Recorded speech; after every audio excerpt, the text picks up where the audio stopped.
Well, it's hard to see now that we're house wrapped. I happened to win over to this other unit. Might have to cut the fucking pipe over there too. There's one next door. Oh, right. Right here. That long vent. Yeah. What we got going on here in 23? Well, you started on this side here yesterday, right? Yes, sir. I'll be done here today. Okay. Matter of fact, I'm getting pretty close to having it wrapped up now. Just got a couple little things. I got to do the range vent. I'm about to work on the dryer vent and my bath fans, and it's done. Right. Shooting the video here, so I'm gonna tell the folks what Ronnie and I encountered yesterday. See, hard to see this, but let me just walk all the way over. You keep your music going, bro. Oh, okay. You know that. Well, you said you were on the phone. Oh, I'm just recording a video for customers. Oh, I got you. So plumber ran his vent up here's, and what Ronnie and I figured happened is that he was not able to get to that high part of the roof there. The roof angles downward as we go this way, so he ran a long vent. And Ronnie's stuff is laid out by a mechanical engineer. And so we told the plumber we had to cut your vent right there. Right there's to right gyres. Because his box has to go in. The vent for the plumber can be routed any way at all. It don't matter as long as the pitch is going upwards to where the final roof penetration is going to be, which of course is vertical. So that's what Ronnie and I were thinking yesterday. That's exactly what probably happened, because the roof line comes down hard on this side of the, and he could just stand up and drill his hole for the vent pipe, if I can get it in the camera. Right there's right through the roof. So took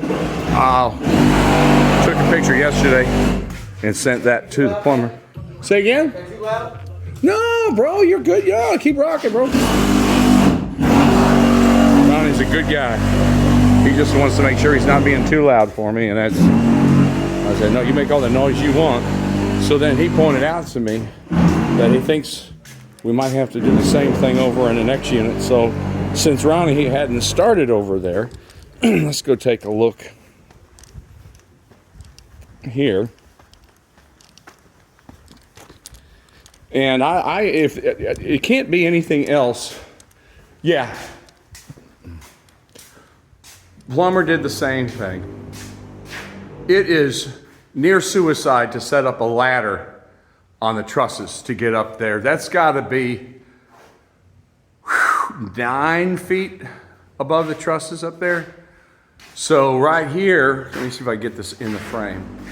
Ronnie's box has got to fit in there, and you can see that vent pipe. So now Pat, the plumbing supervisor, is on holiday this week. I already emailed him his office about that unit over there, and now when Ronnie just said, yeah, it looks like we got the same thing. So this looks like the exact same crew did both of these units for the plumber, and he did it exactly the same way on both sides, and he just wanted to make sure he could safely reach up there. Now, had he jumped his line 1 truss over, we would never had to touch it. But guess what? The plumber doesn't have the mechanical engineer's print. Only Ronnie has that, and then he reviews it with me before he starts, but the plumber would have not known. He knows to stay away from the HVAC locker. You know, he knows that, and he sure did. He went to that side. So when Pat gets back and say, well, let's just tell that plumber, whoever that crew is, say, go 1 truss over towards the front of the house, and you should be completely out of mechanical's way. Also, it's Friday afternoon. This is, yesterday started warm, today's warm. It sure is. So we got the Ronnie Mobile, the Battle Wagon, and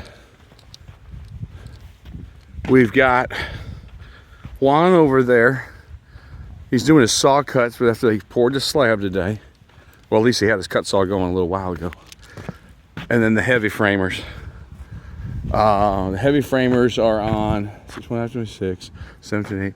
They're on 2930.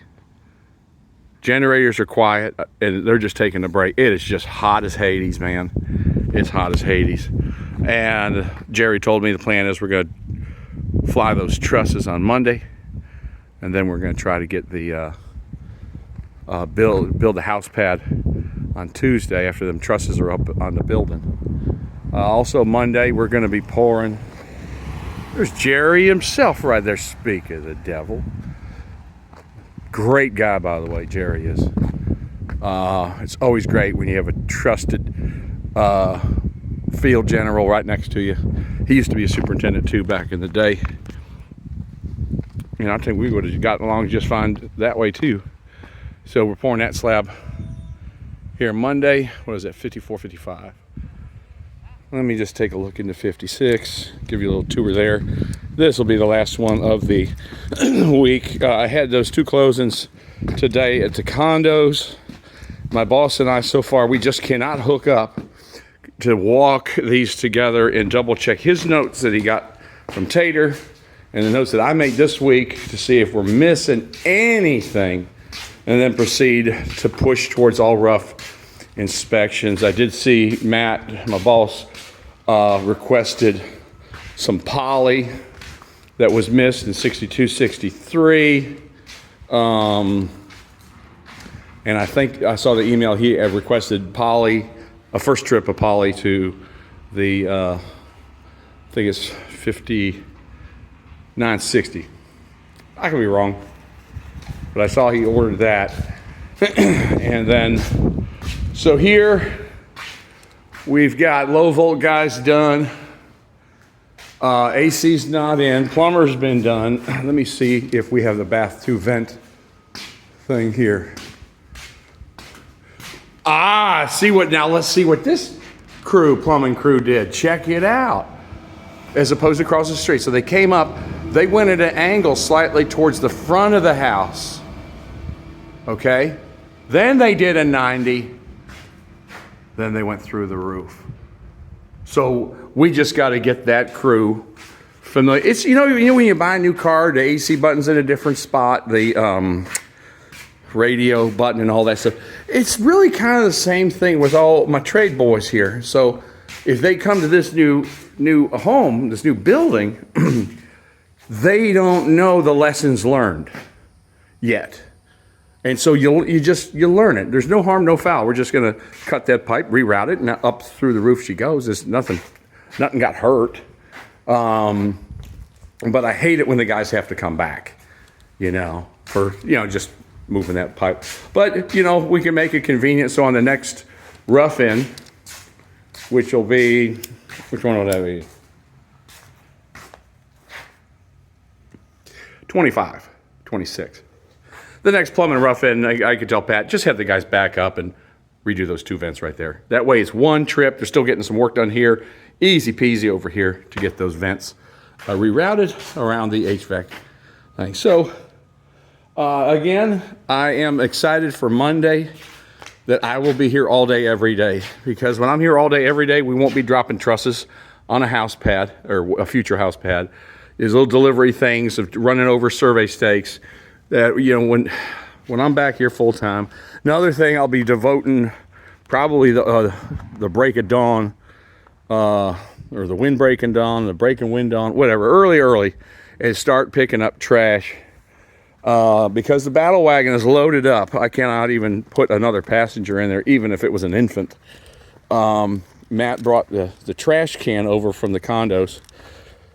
So now I had that 5-gallon bucket. But having that trash can, it's a big one on 35, 30-galloner ones with wheels. And it's real convenient. Just drag it over there, grab a soda can, put it in there. And you can clean up a ton of trash more efficiently than with the 5-gallon bucket. I've been doing 400 trips back to this guy all the time. So these ones are fun to drive here.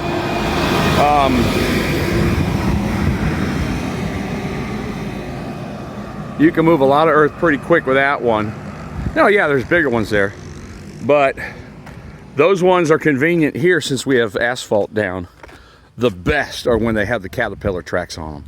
Oh, you can feel it just digging in. Ooh, like butter. So, all right, I'm gonna go in there chat with Ronnie a little bit more, and because I like him, and he's the one I wrote that real nice letter to his office, saying he's a wonderful, wonderful, motivating guy, and he wants to do great work. And enjoy your weekend.